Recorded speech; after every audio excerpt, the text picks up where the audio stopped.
nih, Pastor? Tema macam apa ini? Tema khusus untuk Marji ya. Dan dengan segala yang sudah pernah dilalui. Ini baca judulnya tuh aku pengen nyanyi lagu Hidupku yang sengsara. Aduh. Aduh. Ngeri kali. Ngeri kali. Aduh, ingat-ingat masa-masa itu, Betul. Pastor ya kan. Itu kalau di majalah zaman dulu, oh mama, oh papa biasanya. Aduh. Ini serem banget loh. Aduh, ini siapa sih yang bikin judul? Bahas apa nih kita? Bahas batinku tersiksa, Batin Pastor. tersiksa ya. Aduh. Way out akan mencari solusi dari orang-orang yang mempunyai batin tersiksa. Gitu ya. Masih bersama saya Marji dan juga Pastor. Yeri Batin Asarani. Yeah. Oke, Pastor. Kita mulai dari mana nih? Oke, definisi dasar bully itu apa sih? Perilaku yang ditujukan untuk menyakiti seseorang baik secara fisik maupun mental, identik terjadi di kalangan anak sekolah. Namun tidak menutup kemungkinan juga terjadi di jalan, dalam pertemanan, juga di tempat kerja. Percintaan juga kali ya, Ci, ya. Oh iya. Ya. Saya juga mau yang mana, Pastor? Yang di sekolah, percintaan atau Kayaknya paket komplit hari paket ini buat kamu komplit ya. hari ini? Oke, Pastor. Jadi gimana menurut Pastor nih tentang bullying? Ya, ini tema yang menarik sih karena relate banget dengan apa yang terjadi hari-hari ini dialami banyak orang. Nah, makanya kita berdoa biar acara hari ini bisa memberikan sebuah pencerahan atau jalan keluar buat teman-teman yang mengalami ya, atau sedang mendampingi teman yang mengalami. Begitu kan, Iya, banyak juga ya Ji ya. Ya, jadi layaklah kita bahas lah, Kita bahas, kita urai. kita kupas tuntas mulai dari mengatasinya, menolongnya, Iya, dan menjalaninya dengan ikhlas. betul. Oke, ada ketidakseimbangan dalam perilaku bullying. Si pembuli rata-rata dari segi fisiknya lebih besar dan kuat. Saya dibully juga sampai kecil. Lebih pintar dari segi intelektual dan juga lebih populer. Iya. Banyak sih yang begitu ya, Pastor. Iya, banyak ya. Jadi sebenarnya sih kalau saya lihat ya Ji, itu kan ego. Ego ya. Menempatkan diri lebih tinggi dari orang lain, Kuat, lebih punya power. lalu dengan semangat ego itu merasa punya hak merendahkan secara verbal, secara fisik, dan merasa berhak. Dan ini ngerinya ya, menikmati reaksi dari yang dibullying ini. Jadi kalau orang takut, marah, kecewa, dia menikmati. Puas, ada kepuasan ada tersendiri kepuasannya. Nah, itu mungkin yang kita mau bahas, bahwa jangan sampai kita down ketika kita dibullying, dan jangan sampai kita jadi pembuli berikutnya. Gitu. Kayak pengalaman banget, Pastor. Iya. Emang kayaknya pas menceritakan ada suatu kepuasan, ada suatu kayaknya mendalami sekali. Emang sebenarnya apa yang Pastor alami dan rasakan? Iya, jadi kayaknya untuk segmen ini ya, yang dibullying sama si pembully Jadi kita tahu banget ada di rasanya. satu segmen.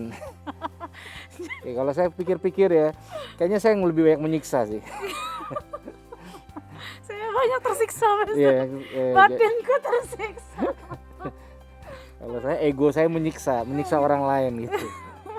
Ya, tapi itu secara natural. Jadi sesuatu ego yang kayaknya dipupuk, dipelihara, dikasih makan begitu. Apa sebabnya gitu? Maksudnya, Pastor, kenapa muncul ego itu tuh sebabnya dari mana gitu? Ya, sebenarnya gini sih, bentuk dasarnya bisa kesombongan, bisa juga minder. Bisa juga, iya, minder dalam artian gini, kalau orang minder, sebelum dia dihina orang, lebih baik dia hina orang duluan. Oh gitu ya, kalau Iya. saya minder malah makin takut, Pastor. Makin takut ketemu orang, makin takut ngomong sama orang. Iya. Kalau lagi minder ya, lagi banget.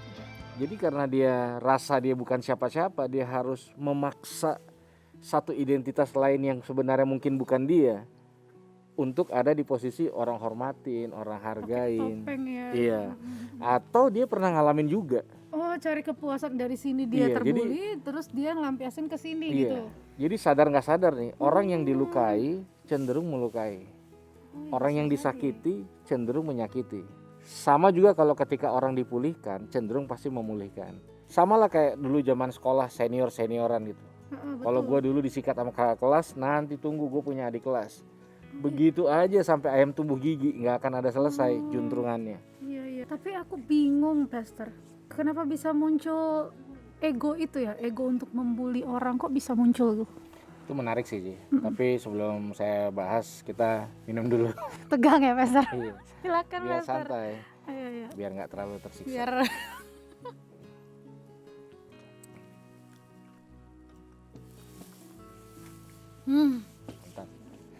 Mantap. mantap. Biar relax dikit gitu kan. lanjut Pastor. Aku Iya, makin jadi karena penasaran soalnya.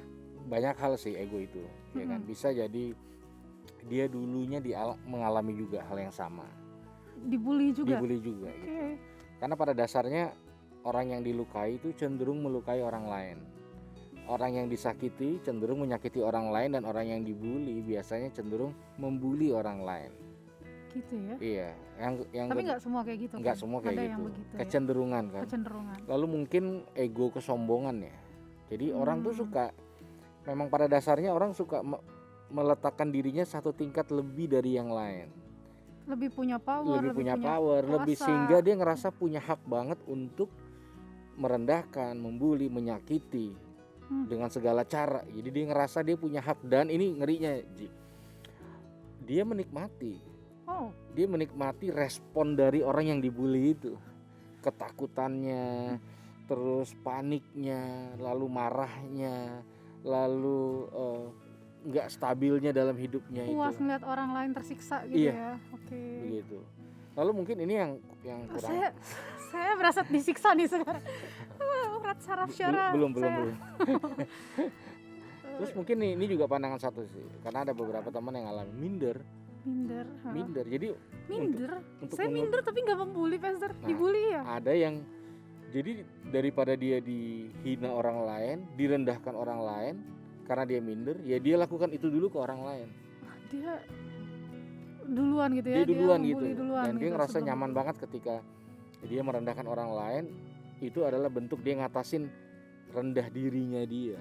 Sama kayak, kan ini kayak hal umum ya. Banyak orang bilang kalau orang udah pensiun itu biasanya lebih galak kayak gitu kan. Mirip-mirip kayak gitu ya. Ya bisa jadi. Gitu. Coba. Oke, itu kan tadi dari dalam ya, kepuasan dari dalam gitu. Terus di sini tuh ada juga bentuk verbal itu mengatakan atau menulis sesuatu yang tidak berkenan di hati korban. Gitu. Jadi dia bisa lewat kata-kata ya kali ya. Lewat kata-kata, lewat bercandaan. Kalau Pastor tuh yang mana? Membulinya dengan Semua sih, waduh, termasuk yang fisik. sampai fisik juga. Iya. Oh, kalau fisik itu sampai melukai, memukul, Dia. menendang, mencubit. Oh, Iya. seriusan? Pastor ngapain aja? Diapain tuh Jadi anak pernah orang? satu kali saya satu makanya mungkin sebelum saya teruskan nih Ji, kalau ada yang nonton yang dulu pernah saya bully, saya maaf dulu. mohon maaf lahir dan batin. Karena nggak kehitung banyak juga gitu. Pernah ada satu teman, dia ngundang saya pelayanan gitu. Dia pengerja di satu gereja, dan ternyata dia orang yang pernah saya bully dulu. Jadi lagi pulang sekolah mau doa kan. Nah sementara doa saya ke depan ngambil tong sampah, saya masukin tong sampah di kepala dia. Nah karena dulu dasarnya bandel, terus nggak ada yang berani, ya orang diem aja gitu.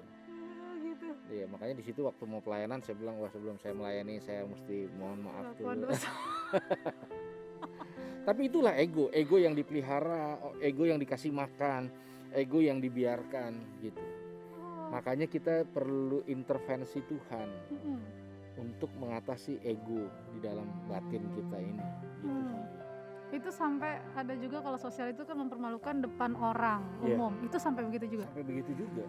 Oh my god, udah verbal, fisik, Ini juga semua dah. terus permalukan depan umum. Aduh, itu yang sakit itu sebenarnya kalau menurut aku pribadi ya, itu yang sakit itu saat dipermalukan depan orang sih. Karena kayak itu seperti judul kita ini, batinku tersiksa. Itu kayak lebih menyiksa. Soalnya aku punya pengalaman Pesta. Aku punya pengalaman dulu zaman sekolah SD, SMP, SMA itu dibully juga. Gitu. Cuman kalau SD masih ringan lah ya, karena aku masih punya temen geng juga yang bantuin aku. SMP juga masih lumayan ringan. SMA yang parah. SMA aku sampai 2 angkatan kakak kelas itu sampai nyerang aku ditarik, dibawa ke ke samping sekolah. Udah begitu bayangin ya guys, jadi cowok-cowok yang mau belain aku tuh nggak boleh. Mereka tuh kayak bikin pagar betis begitu, rame-rame tuh cewek-cewek 2 angkatan Terus yang geng-geng pentolannya itu ngedorong aku ke tembok, terus aku ditampar-tamparin. Oh my god, aku tuh sampai udah nggak ngerasain rasanya sakit pipi, aku tuh udah nggak ngerasain. Yang aku rasain itu batinku tersiksa. Malu banget, malu bayangin didorong, ditampar-tamparin sampai aku jongkok ke bawah, aku nangis, aku cuman begini aja, aku cuman begini nangis sama Tuhan udah gitu, karena malunya itu ampun ya Tuhan Yesus itu. Iya, itu banyak terjadi di sekolah sih. Iya, di sekolah tuh Kadang-kadang dibiarkan sama pihak sekolah sebagai bentuk mungkin senioritas itu kan. Sekolah Kalau dulu nggak sih? kalau saya ngalamin karena punya banyak sekolah ya, karena saya pernah dikeluarin dari sekolah juga gara-gara bully orang sih. Begitu. Dulu Iya, kakak kelas saya yang hampir di skors ya, padahal mereka udah kelas 3 gitu, tapi waktu itu karena saya disuruh mama papa saya selalu mengampuni dan mengasihi, jadi saya saat itu bilang kayak ya udah saya maafin Pak, nggak usah diskors, saya bilang. Tapi akhirnya jadi baik sih kakak kelas yang aku. Malah setelah aku dibully itu kan kelas 1 SMA. Kelas 2-nya pas aku mama Mia ya, malah orang-orang yang bully aku tuh kayak tiba-tiba tuh bawa spanduk, terus tulis nama Margaret, terus teriak jadi supporter aku, Margaret. Aku kayak Tuhan Yesus baik. Saya itu kisah nyata loh, Pastor. Pentingnya memang intervensi Tuhan. Mungkin nanti kita akan bahas panjang lebar ya, bahwa kehadiran Tuhan dalam waktu ngalamin tuh menjadi kekuatan ya. Banget. Karena nggak gampang kan kalau kayak gitu kan. Lalu kan konsisten ya, terus-terusan. Paling tidak lewat acara ini kita akan mencari tahu bagaimana jalan keluarnya sehingga kita bisa mencegah hal itu terjadi gitu. Ya kita lihatlah orang-orang luar biasa bangkit dari yang pernah dibully seperti apa yang kamu alami. Itu penyertaan Tuhan banget sih. Yeah. Semua yang mungkin mengalami ini relate banget dalam kehidupan kalian. Semoga Way Out ini benar-benar bisa memberikan kalian jalan keluar yang benar-benar menolong, pencerahan, inspirasi untuk kita semakin lebih baik lagi dalam Tuhan.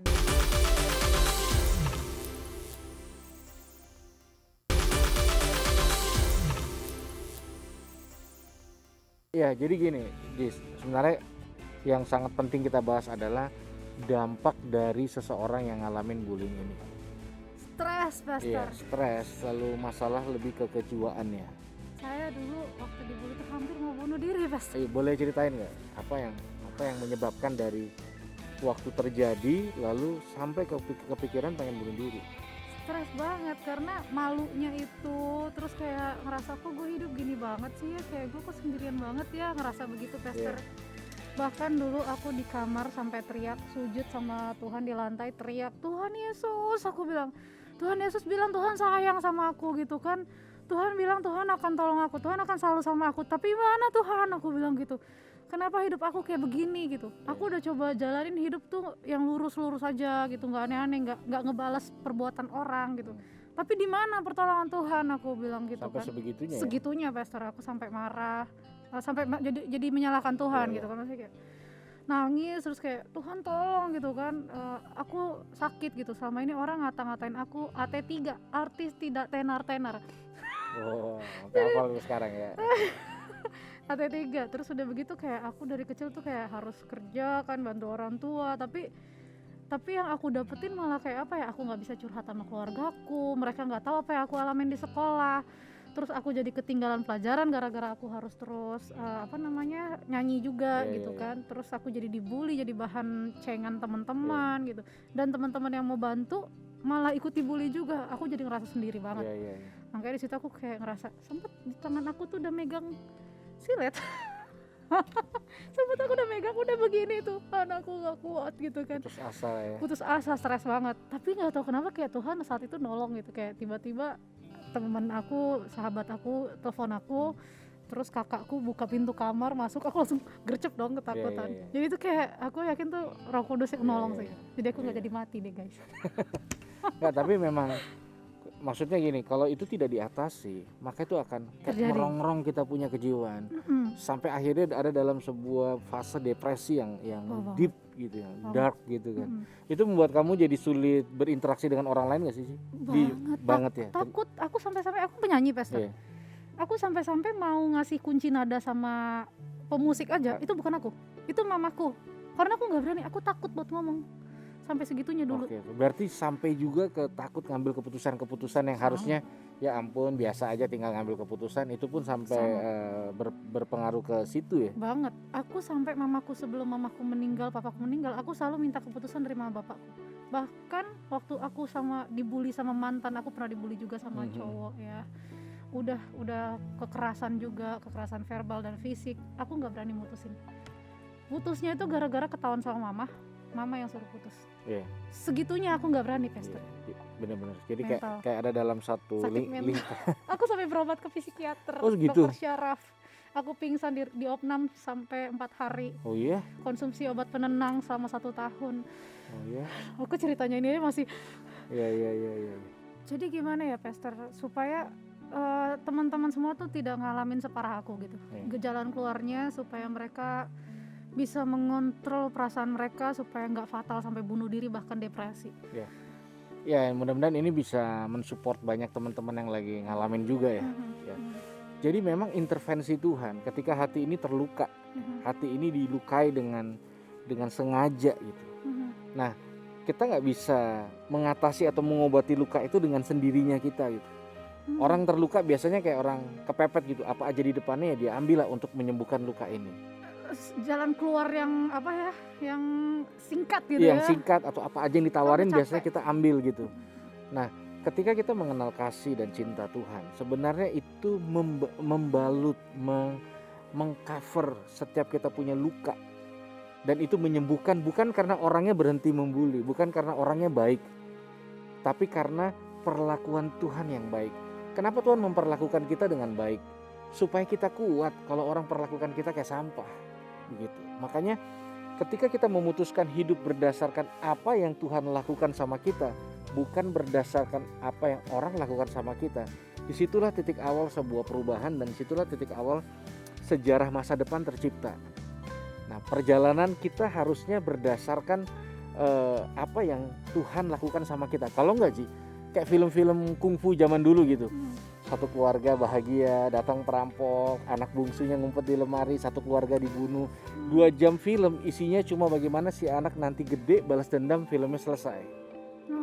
Nah yang setengah mati adalah reaksi kita ketika ngalamin itu.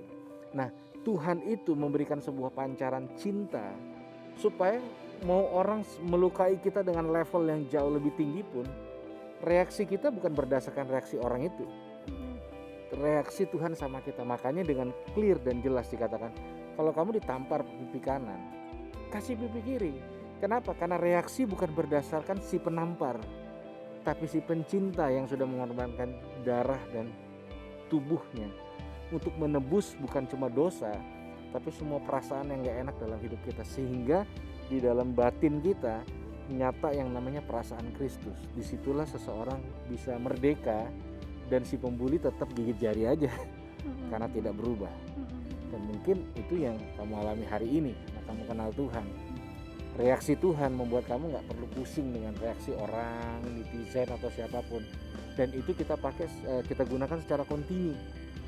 Sampai kapan ya? Sampai kapanpun. Sampai mati. Kapan orang berhenti dibully ya? Kalau dia udah mati. Aku tuh ngomong Pastor pertolongan Tuhan gitu ya dalam orang-orang yang dibully atau membuli gitu. Itu tuh aku kayak aku terharu. Kayak aku ngebayangin dulu tuh aku nggak bisa ngadu ke siapapun gitu. Aku nggak tahu harus gimana, aku nggak punya kekuatan untuk melawan juga. Kalaupun punya kekuatan juga mama bapak suruh maafin gitu kan. Gitu. Jadi kayak aku cuma bisa berdoa, berserah sama Tuhan saat itu, walaupun cara berserahnya saat itu marah gitu. Tapi Tuhan tetap tolong gitu. Ya itu pada saat aku mau bunuh diri, tahu-tahu ada yang masuk ke kamar, papaku segala macam. Dan pertolongan Tuhan itu kalau aku ingat tuh kayak maksudnya dia tuh benar-benar perhatikan aku gitu. Ternyata bicara sama Tuhan tuh bisa banget loh. Gitu. Kayak pada saat itu kelas 1 SMA akhir ya. Terus kelas 2 SMA-nya tahu-tahu aku diangkat Tuhan di Mama Mia gitu. Jadi sampai semua orang yang pernah membuli aku tuh kayak tiba-tiba bawa spanduk itu yang aku bilang, teriak Margaret gitu. Di situ di atas panggung itu dengan spotlight seperti itu dan teriakan mereka semua Margaret. Aku kayak Tuhan Yesus luar biasa gitu. Dan bahkan sampai di masa hidup aku, bully itu nggak ada habisnya. Sampai sekarang, itu umur belasan tahun tadi aku cerita tentang sekolah. Umur 20-an tahun itu sama pacar. Umur 30-an sekarang sama netizen, sekarang aku masih ngalamin. Tapi respon hidup aku udah berbeda. Karena aku tahu Tuhan yang sama, Tuhan yang dulu tolong aku akan tolong aku juga saat ini gitu. Jadi itu cerita hidup itu menjadi kekuatan buat aku kalau Tuhan tuh selalu sertain hidup aku sih. Itu Pastor. Iya, maksudnya kalau kamu bisa ngalamin, harusnya semua yang menyaksikan dan menonton tentu bisa mengalami. Iya. Artinya kalau nggak, jadi gini, banyak yang support juga, belum tentu batin ini damai gitu. Iya. Sekalipun ada orang tua, sekalipun, karena sumber damainya itu harusnya datangnya bukan dari support system aja, tapi dari tangan Tuhan yang hidup, tangan yang berlubang itu, yang tadi saya bilang membalut, sehingga kita sadar betul bahwa reaksi kita nggak harus sama dengan reaksi orang ke kita. Bayangkan orang tuh akan makin keki ketika dia ngebully, lalu yang ini makin aman-aman aja, baik-baik aja. Dan ini pelajaran pentingnya, terbukti lewat apa yang kamu alamin. Jangan biasakan rendahkan orang lain. Karena apa? Karena waktu kamu rendahkan orang lain, Tuhan bisa pakai orang yang kamu rendahkan untuk jadi orang yang ada di atas kita. Dimana kamu harus belajar menghormatinya, menghargainya. Makanya kita berkata, siapa yang direndahkan, dia akan ditinggikan. Dan ini, saya tuh buat satu pemikiran, tema, ya, namanya manisnya ditolak. Jadi ada manisnya. Iya, jadi di dalam Tuhan kita bisa menemukan begitu banyak kemanisan di dalam penolakan, termasuknya bullying ini. Jadi kita tuh butuh direndahkan sebenarnya. Ini unpopular opinion. Kenapa gini? Tuhan kan udah maha tinggi, betul nggak sih? Yes, betul. Kalau kita meninggikan Tuhan, bagaimana bisa meninggikan Dia yang maha tinggi? Udah nggak mungkin. Justru di saat kita lemah dan rendah itulah. Ketika kita direndahkan, Tuhan jadi semakin tinggi dari posisi kita. Jadi caranya Tuhan lebih tinggi dari sekarang adalah izinkan orang-orang sekitar kita merendahkan kita, supaya suatu saat Tuhan punya ruang untuk membuktikan siapa Tuhan yang hidup, yang berjalan bersama kita, sehingga yang pulih bukan cuma kita, tapi mereka yang membuli kita dengan antusias dan semangat. Nah, makanya semua orang butuh pengalaman ini, ya, which is itu sudah ditunjukkan sama Yesus menjelang penebusannya. Dia bukan cuma dibully, dia diperlakukan dengan tidak adil, dia divonis, dia jalan salib, dia menebus semuanya, dari murid yang mengkhianati sampai orang yang ditebus, menusuk lambungnya dengan semangat gitu. Artinya Yesus tahu persis semua kegelapan dalam penolakan. Dia alami supaya kita sadar bahwa ketika kita ngalamin, kita nggak ngalamin sendiri. Ada Yesus sudah yang ada Dia yang sudah terlebih dulu mengalami, dan itu merupakan sebuah guarantee kita pasti bisa keluar dan menjadi berkat untuk orang-orang yang pernah mengalami hal yang sama. Tapi tadi Pastor bilang kalau ini ada perlunya juga ya, agar kita bisa saat kita direndahkan orang, nama Tuhan ditinggikan. Tapi kan kesehatan mental itu penting banget ya Pastor ya. Betul. Gimana untuk kayak kita tetap rendah hati, tetap kuat, tapi jangan sampai kesehatan mental ini dianggap sepele sama orang-orang. Jadi orang membenarkan kayak ya udahlah, nanti juga Tuhan tolong dia gitu. Maksudnya tetap harus ada balancing gitu kan. Gimana Pastor? Makanya kalau kita lihat Alkitab seimbang, semoga roh, jiwa dan tubuhmu terpelihara sempurna. Nah, jadi apa sih yang paling membooster jiwa biar sehat? Adalah kerohanian yang di belakangnya. Begitu. Jadi ketika jiwa ini mengalami sebuah goncangan, dia harus cari sumur dan support system lain.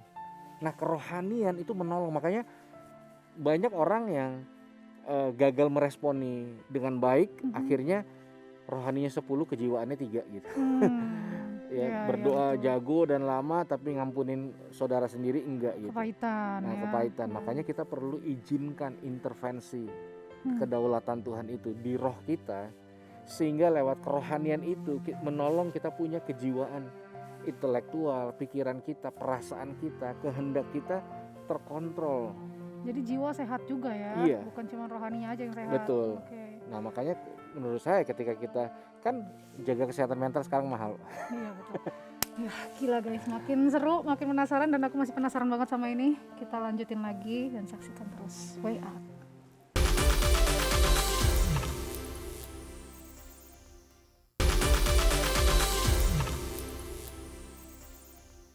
Oke, kalian pasti udah kepo banget, penasaran banget kan, pingin dibacain semua pertanyaan kalian. Tapi sebelum Marji bacain, buat kalian yang juga penasaran, yang mungkin stres, pingin punya jalan keluar dalam kehidupan kalian gak tahu mau curhat sama siapa, kalian bisa banget ya guys bertanya di sini nih, di bawah ini. Kalian bisa DM atau bisa WA, curhat aja juga boleh, atau mau bertanya boleh, atau pingin banget kasih topik pembahasan yang relate mungkin dalam kehidupan kalian untuk kita bahas di sini, kalian bisa DM dan WA di sini.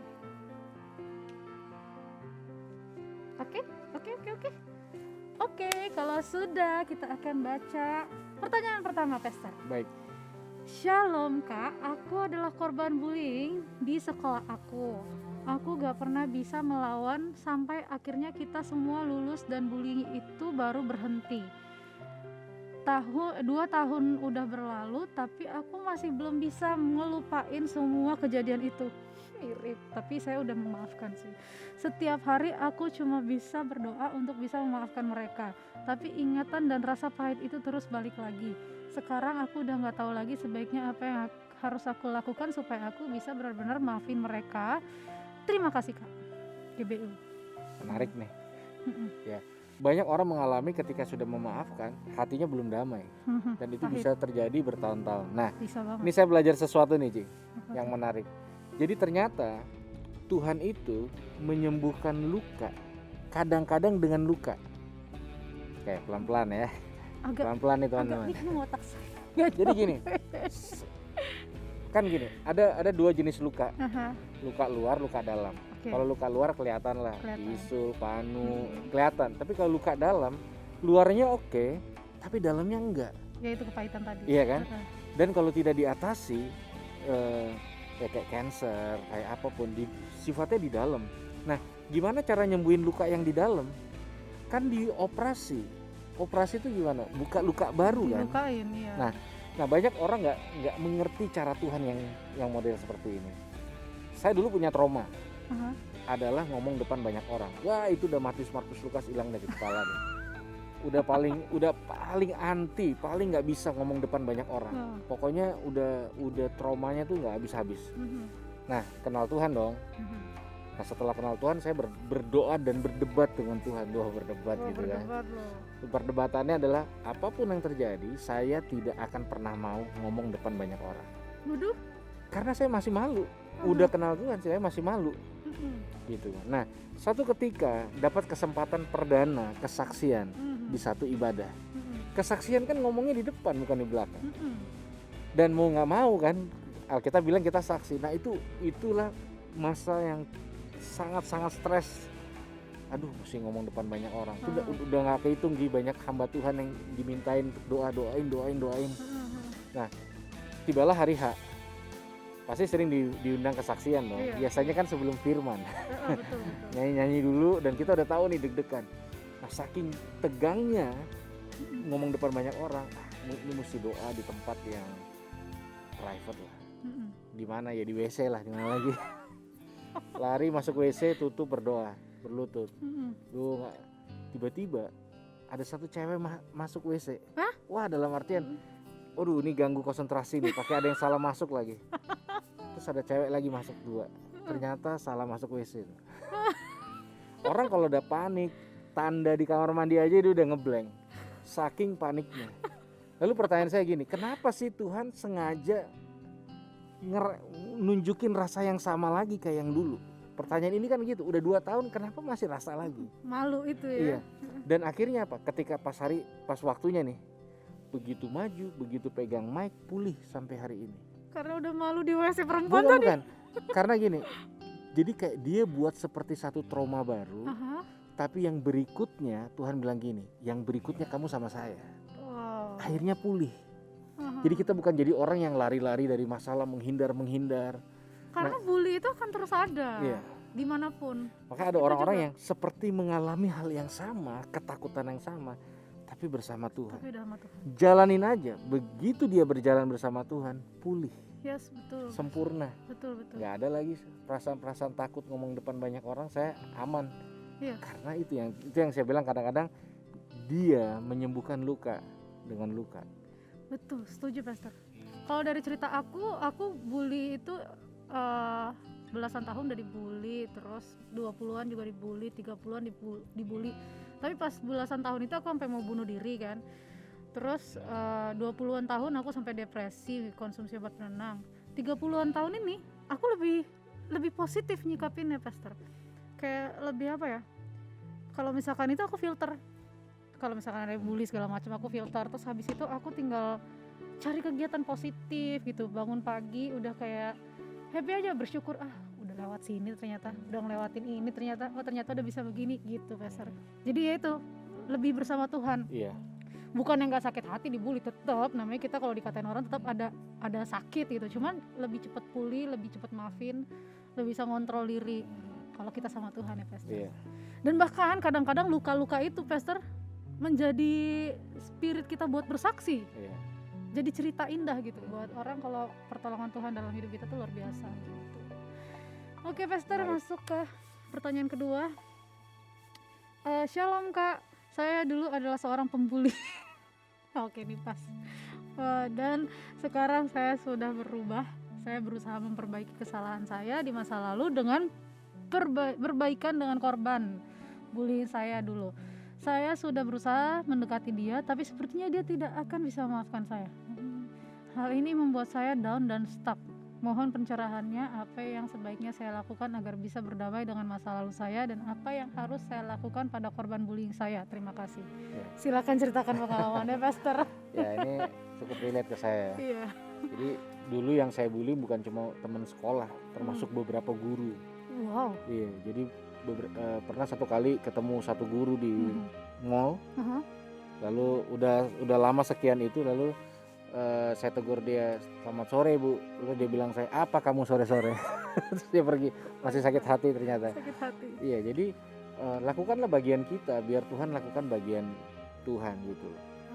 Bukan tugas 100% si pembuli supaya yang dibully itu pulih hatinya. Jangan ambil bagian itu, nanti kita rasa kita kayak belum utuh. Ya, saya nggak tahu sekarang apakah semua teman-teman yang saya bully dulu sudah mau memaafkan saya apa belum. Bukannya saya nggak peduli, tapi saya nggak punya kemampuan untuk memastikan itu dulu semua baru saya oke. Kita aja pulih karena Tuhan, ya dia juga pulih pasti karena Tuhan, bukan karena kita. Tapi pasti ada sebuah konsekuensi yang ya besar hatilah kita yang buat. Jangan merasa berhak untuk dimaafkan. Iya gitu. Ya, kalau kita down loh, masa kita ngebully orang-orang nggak boleh benci sama kita? Iya benar. Iya kan, kalau meskipun kita udah pulih ya terima aja gitu, jangan sampai down. Lakukan bagian kita tuh ngapain tuh Pastor? Maksudnya kita melakukan kebaikan seperti apa? Kalau dari pertanyaan ini, dia sudah melakukan bagian yang dia berdamai Sudah, dengan ya? Tuhan, mencoba berdamai dengan yang dia bully. Tapi yang dia bully kan Nggak mau maafin. belum pulih sama dia, ya sudah. Kita nggak perlu ngelakuin yang lebih Jangan akhirnya mencari cara banyak yang akhirnya blunder. Oke. Soalnya bukan kita, dia nggak butuh kita. Meskipun kita udah minta maaf berkali-kali, dia nggak butuh kita. Dia butuh pemulihan yang datang dari Tuhan supaya permanen. Oke. Gitu. Paling nggak lu udah tunjukin niat baik, terus sudah berdoa sama Tuhan, biar Tuhan yang campur tangan Pastor Iya, ya. betul. Oke. Dan segala sesuatu indah pada waktunya, bukan waktunya kita. Ya betul. Butuh waktu ya, sabar ya guys.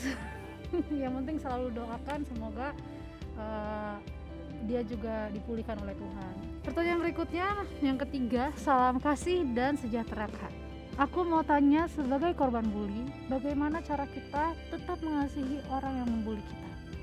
Oke. Jadi gini, makanya sulit kalau tidak ada angle Tuhan di tengah-tengah problematika ini. Betul. Ya kan? Karena apa? Oke lah, singkirkan dia dulu. Waktu kita mencintai Tuhan, maka kita harus belajar mencintai yang Tuhan cintai. Sesama. Betul dong? Ya, ciptaan Nah, Tuhan. pertanyaannya, apakah Tuhan yang kita cintai dan kita sembah mencintai juga orang-orang yang ngebully kita? Kalau jawabannya iya, ya berarti kita mesti belajar untuk mencintai orang-orang yang menyakiti dan membuli kita. Dan itu merupakan sebuah inti atau faedah atau fondasi pengalaman kita dengan Tuhan. Kenapa harus seperti itu? Karena cuma orang yang memiliki Tuhan yang punya kemampuan. Jadi jangan coba mampu dulu, tapi cobalah bertuhan dulu dengan sehat. Salah satu indikasi kita tidak bertuhan dengan sehat adalah ketidakmampuan kita untuk berdamai dengan orang yang membuli kita. Oke, saya punya satu pengalaman. Umur 12 tahun tuh saya atlet tenis. Nah, satu kali kita bertanding keluar kota, lalu saya mendapat tugas untuk nemanin pelatih tenis saya satu malam. Ternyata pelatih tenis saya itu seorang homoseksual. Umur 12 tahun. Dan semua orang tahu kecuali saya. Lalu teman-teman itu kayak menyodorkan lah saya. Ya anak polos 12 tahun tahu apa sih? Iya. Jadi satu malam itu saya ngalamin sebuah pelecehan seksual yang cukup parah lah. 12 tahun masih polos. Dia ngambil semua gambaran saya tentang cinta, tentang keluarga, tentang masa depan. Habis. Pagi-pagi saya cuma dikasih satu kaos. Begitu saya keluar kamar hotel, semua teman-teman ketawain. Nah, situlah awal traumatik besar saya. Saya berniat membunuh dia. Pernah dapat satu kesempatan, sudah mau saya eksekusi, muncul papa saya tiba-tiba. Akhirnya nggak jadi. Tapi bulat tekad saya karena dia menghancurkan semua. Iya, benar-benar. Iya kan? Bukan cuma ngebully, dia ngambil masa depan saya. Satu kali saya jumpa dengan Yesus, saya ketemu cintanya yang besar. Yang saya rasakan cinta yang lebih besar dari dia yang melukai saya. Dia tidak berubah. Mungkin sampai sekarang dia masih jadi seorang predator. Mungkin. Tapi saya sembuh. Saya pulih. Tadinya saya mau bunuh dia, saya bisa salam dia pas ketemu, saya bilang Tuhan memberkati. Saya sehat kemana-mana, saya cerita gini kan tanda hati pulih. Ya, betul. Dia saya nggak tahu. Itu bagian Tuhan. Tuhan. Tapi saya menemukan cara bagaimana saya sembuh. Dan itu nggak mudah gitu. Sejak hari itu saya mandi bisa 20 kali loh. Saking jijiknya dengan diri sendiri. Ya, betul. Dan itu nggak pernah mudah. Bukan berarti berhentilah di situ semua perjalanan kita untuk raih masa depan. Betul. Intervensi Tuhan membuat saya merdeka sekarang. Wow. Apakah teringat? Masih tahu rasanya? Tahu. Apakah ada traumatiknya? Ada. Tapi saya menemukan sesuatu yang lebih besar kuasanya dibanding power orang itu merusak hidup saya. Nah, makanya lalu setelah saya kenal Tuhan, saya harus belajar mengasihi dia. Karena kalau saya tanya, apakah Yesus mengasihi orang yang pernah melecehkan seksual dalam hidup saya? Iya. Berarti apa? Saya harus belajar mengasihi dia. Dan saya bukan orang bodoh. Saya tahu persis apa yang saya putuskan. Dan sampai hari ini saya memutuskan mengasihi dia. Wow. Pastor nih relate juga nih. Aku jadi penasaran juga sama cerita hidup aku juga nih waktu SD. Aku juga pernah ngalamin kayak Pastor gitu. Pelecehan seksual juga oleh guru aku waktu masih kecil gitu ya, SD. Terus memang saat itu aku nggak ngerti kan, masih SD. Kalau Pastor umur 12, dulu aku mungkin masih 8 atau 9 tahun, sekitar umur segitu. Nggak ada kepahitan sih. Dan orangnya juga udah meninggal juga, sempat dulu di penjara juga karena ada anak murid yang ngelapor gitu. Kalau aku nggak berani ngelapor dulu, tapi anak murid yang lain orang tuanya ngelapor, terus dia di penjara, terus ya akhirnya aku nggak ngerti dia udah meninggal katanya gitu kan. Dan sebenarnya udah nggak ada kepahitan sama dia, tapi efek dari apa yang dia pernah lakukan ke aku gitu, itu membuat masa depan saya juga rusak. Maksudnya rusak jadi apa ya, jadi ada haus kasih sayang lelaki tuh ada gitu. Jadi kayak ngerasa terpenuhi kekosongan diri ini kalau ada laki-laki gitu. Sebenarnya itu kan bukan masalah kepahitan lagi ya Pastor, tapi masalah ketergantungan diri gitu. Iya. Itu gimana ya pemulihan apa ya? Iya makanya. Pemulihannya gitu. Karena ini bukan masalah batin lagi gitu. Iya sama. Sejak saya ngalamin hal itu, nggak lama saya jadi pecandu narkoba. Brutal, mau bakar sekolah, mau bakar rumah dan sebagainya. Nah, semua itu berhenti. Pencarian petualangan tentang bagaimana menghandle itu berhenti ketika cinta itu menjadi dominan. Jadi ada sebuah intervensi. Nah ini tuh, harusnya kita berdober, teman-teman ngalamin intervensi. Jadi ketika perasaan kita ini berpetualang untuk mencari rasa nyaman, rasa aman, diintervensi kebutuhan itu dengan kehadiran cintanya Tuhan dalam kehidupan kita. Dan setelah itu pencarian akan berhenti. Kita akan berhenti di terminal terakhir, yaitu cinta kasih dan perlakuan Tuhan sama kita. Nah, harusnya teman-teman yang sedang berpetualang tidak kebetulan nonton tayangan ini, ya dong. Relate mungkin ya sama kisah hidupnya. Jadi hentikan petualangan-petualangan pencarian di luar Yesus, rasa aman, identitas dan sebagainya, dan temukan itu di dalam Yesus. Dan bukan cuma berhenti, tapi kita juga akan mengalami sebuah pemulihan, dan bahkan itu bisa menjadi aset untuk kita melangkah menjadi lebih baik di kemudian hari. Kalau aku sih yang aku alamin sekarang di dalam Yesus ya Pastor. Iya Pastor, puji Tuhan, setelah aku sudah berserah penuh sama Tuhan, dekat sama Tuhan, memang aku sangat dilindungi ya Pastor dari pencarian-pencarian di luar Yesus itu gitu. Jadi kayak kalau ada orang-orang yang tidak baik untuk aku, Tuhan tuh pasti selalu aja menghambat jalannya gitu. Jadi kayak aku selalu dilindungi Tuhan dari orang-orang yang berniat tidak baik, tapi aku selalu dipuaskan Tuhan di dalam pelayanan aku atau di dalam kasih Tuhan, pertolongan-pertolongan Tuhan dalam hidup aku gitu. Jadi kayak udah dipenuhin gitu Pastor. Cuman kedagingan aku sendiri kadang-kadang halusinasi kemana-mana gitu, kayak Tuhan pingin nikah, Tuhan ini, Tuhan ini. Jadi gitu Pastor. Padahal sebenarnya Tuhan udah penuhin, itu gimana ya Pastor? Ya makanya perlu sebuah konsistensi sih. Jadi kita tuh kan nggak bisa misalnya beli renungan harian, langsung kita abisin tuh baca satu hari, terus nggak perlu satu dulu lagi selama sebulan. Iya. Nah jadi kenapa dibilang kasih dan rahmatnya selalu baru setiap pagi? Karena ada sesuatu yang harus kita pertanggungjawabkan setiap hari. Kita sama lah, kita kan nggak bisa mandi sekali 7 kali supaya kita nggak mandi seminggu. Nah jadi konsistensi itu Pastor. Iya, jadi kita perlu Tuhan setiap hari. Makanya banyak orang berhasil ikut Tuhan jangka panjang lalu gagal ikut Tuhan jangka pendek, karena dia nggak mau mendisiplinkan dirinya untuk setiap hari memastikan dia dalam kondisi yang oke, penuhnya. Jadi setiap hari ada kebutuhan untuk dipenuhi, dan setiap hari dia juga memenuhi kebutuhan. Makanya kerendahan hati untuk sadar bahwa kita ini butuh Tuhan itu menjadi urgent, berhasil atau tidak kita keluar dari lingkaran ini gitu. Jadi harus punya disiplin untuk yaitu tadi baca firman Tuhan, terus melakukan merenungkan apa yang kita lakukan itu dari dalam Tuhan atau enggak gitu ya Pastor ya. Oke, lanjut nomor 4. Kak, halo Kak, dulu aku pernah dibully satu angkatan. Saya 2 angkatan guys. Gak apa-apa, sama kita. Hal ini sampai bikin aku depresi. Aku sudah memaksa diri untuk berdoa dan berusaha memaafkan mereka, tapi justru hal-hal ini bikin luka hati saya makin parah. Mungkin terasa sedikit egois, tapi aku merasa aku adalah korban di sini. Iya benar.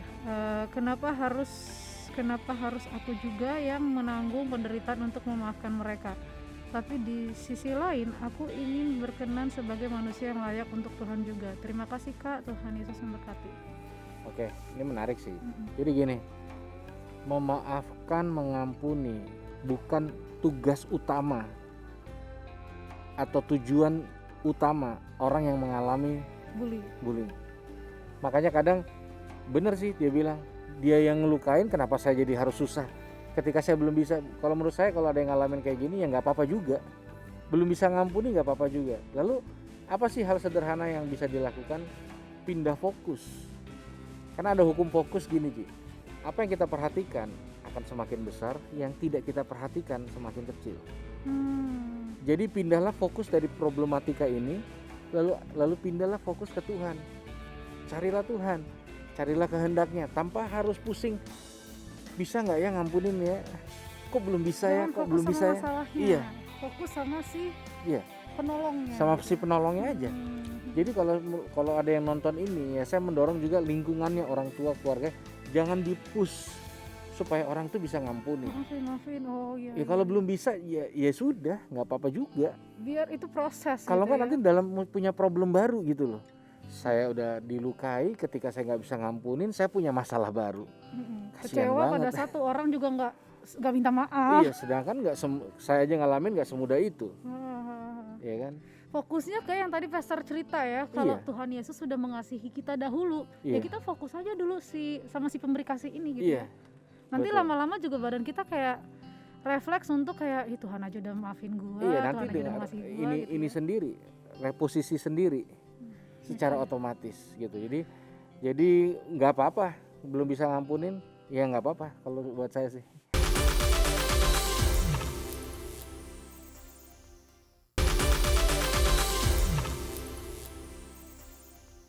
Kembali lagi di Why Out guys.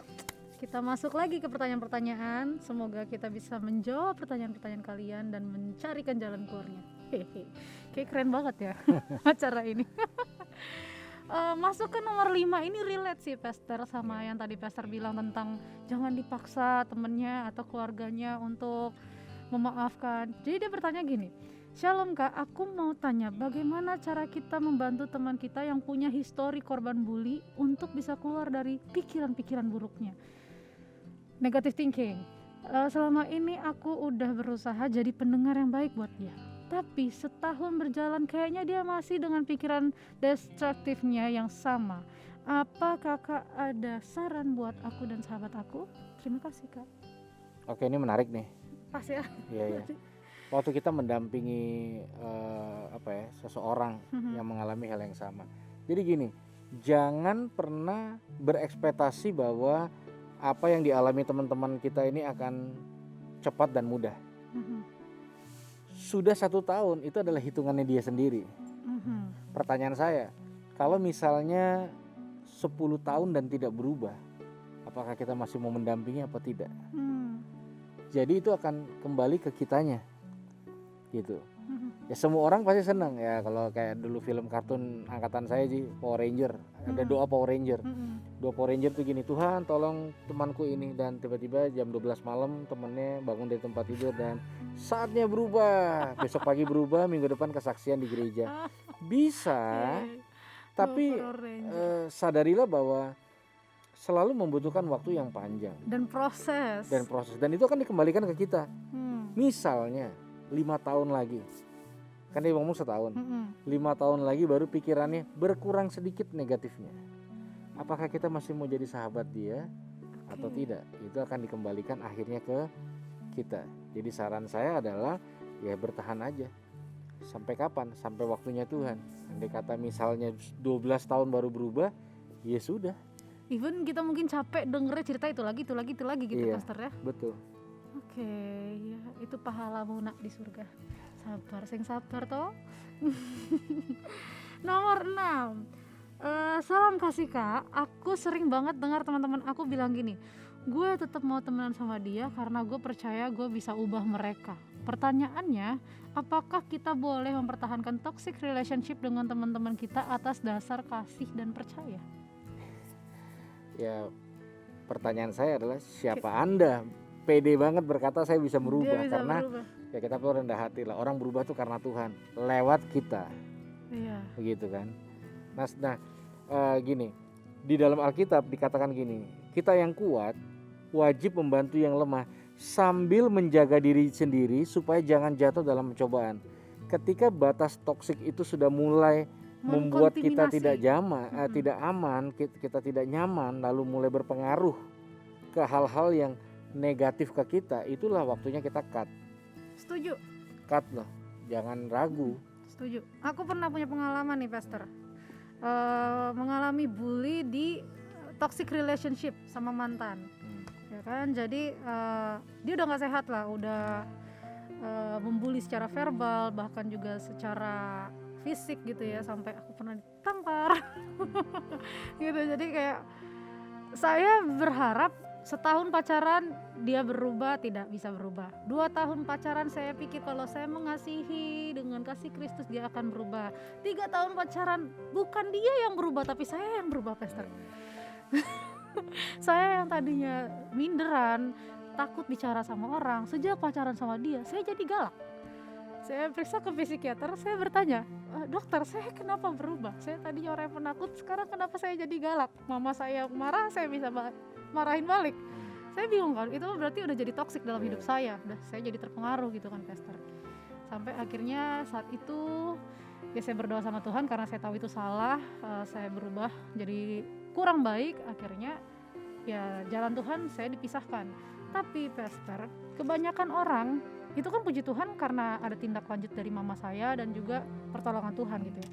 Tapi banyak orang yang larinya kurang dekat sama Tuhan, jadi dia ngerasa aku bisa merubah dia, bahkan mau sampai nikah. Gimana tuh, Pastor? Iya, jadi gini, kalau soal masuk pernikahan ya atau melanjutkan, jangan memutuskan sesuatu berdasarkan asumsi. Nanti kalau saya udah nikah udah pasti dia berubah. Masa iya udah nikah udah punya anak dia nggak berubah? Itu asumsi. Ini kalau saya gini pasti dia bakal gini. Itu asumsi. Gitu. Nah intinya adalah sambil jaga diri sendiri aja. Jangan sampai akhirnya toksiknya itu merubah diri dia. Jadi harus peka sama keadaan kita ya, Pastor ya. Makanya ada sebuah statement yang berkata gini, cinta itu berpikir. Jadi harus ada sebuah pemikiran dalam di balik cinta. Jadi nggak buta, cinta itu berpikir. Ada batasan-batasan ya, Pastor ya. Ya kamu harus ngelihat guys perubahan di dalam diri kamu ya guys. Oke, pertanyaan berikutnya nomor 7. Salam Kak, aku mau tanya sebenarnya pandangan Alkitab tentang bullying itu seperti apa sih Kak?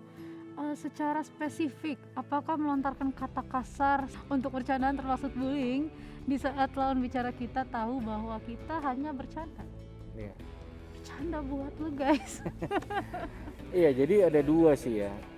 Ya kita kan hidup bersosial sekarang ya. Lagi pula kan binatang itu kan sebenarnya ya binatang lah. Cuma kadang keasikan memakinya itu. Nah satu sisi ya kita nggak bisa mengeneralisir semuanya sama gitu.